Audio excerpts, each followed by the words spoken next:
Hello, welcome to my channel simple maths. 6th स्टँडर्डचा decimal fraction lesson बघतो आहे आपण.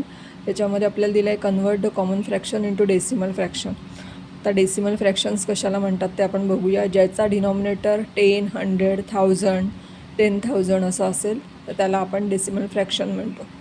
आता आपल्याला एक इथे फ्रॅक्शन दिलेलं आहे 3/4. या 3/4ला आपल्याला डेसिमल फ्रॅक्शनमध्ये कन्वर्ट करायचं आहे. याच्यासाठी आपल्याला याचा जो डिनॉमिनेटर येतो तर एक तर 10 करावं लागेल, 100 करावं लागेल किंवा 1000 करावं लागेल.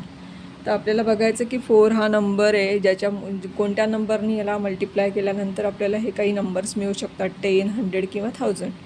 तर आपल्याला जर 4ला 25नी जर मल्टिप्लाय केलं तर आपल्याला 100 हा नंबर मिळू शकतो. म्हणून आपल्याला इथे 25नी मल्टिप्लाय करायचे वर आणि खाली.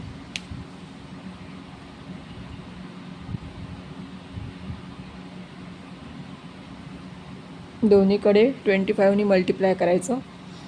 25 3 जा 75, 25 4 जा 100. आता हा जो नंबर आहे हा आपल्याला कसा लिहायचा आहे, तर हा या प्रकारे लिहायचा आहे 0.75. 100मध्ये 2 झिरो आहेत म्हणून 2 प्लेस सोडून आपल्याला डेसिमल पॉईंट द्यायचा आहे. अशा प्रकारे आपण हा नंबर कन्वर्ट करू शकतो. सेकंड नंबर आहे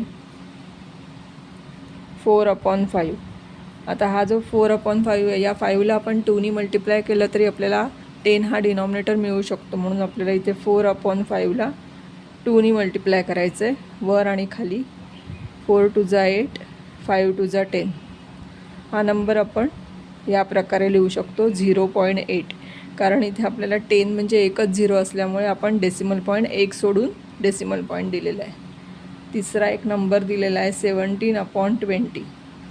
आता 20 हा नंबर जर 5नी मल्टिप्लाय केला तर 25 जा 100 येतात. म्हणून आपल्याला इथे 20 आणि 17ला 5नी मल्टिप्लाय करायचं आहे. दोन्हीकडे वर आणि खाली. इथे येतात 85, खाली येतात 100 आणि हा नंबर आपण 0.85 अशा प्रकारे लिहू शकतो. इथे सुद्धा 100मध्ये 2 झिरो आहेत म्हणून 2 नंबर सोडून आपण डेसिमल पॉईंट दिला आहे. अशा प्रकारे आपल्याला कॉमन फ्रॅक्शन्सचं डेसिमल फ्रॅक्शनमध्ये कन्वर्ट करता येतं. माझा जर व्हिडिओ तुम्हाला आवडला असेल तर नक्की लाईक करा, कमेंट करा, सबस्क्राईब करा. थँक्यू.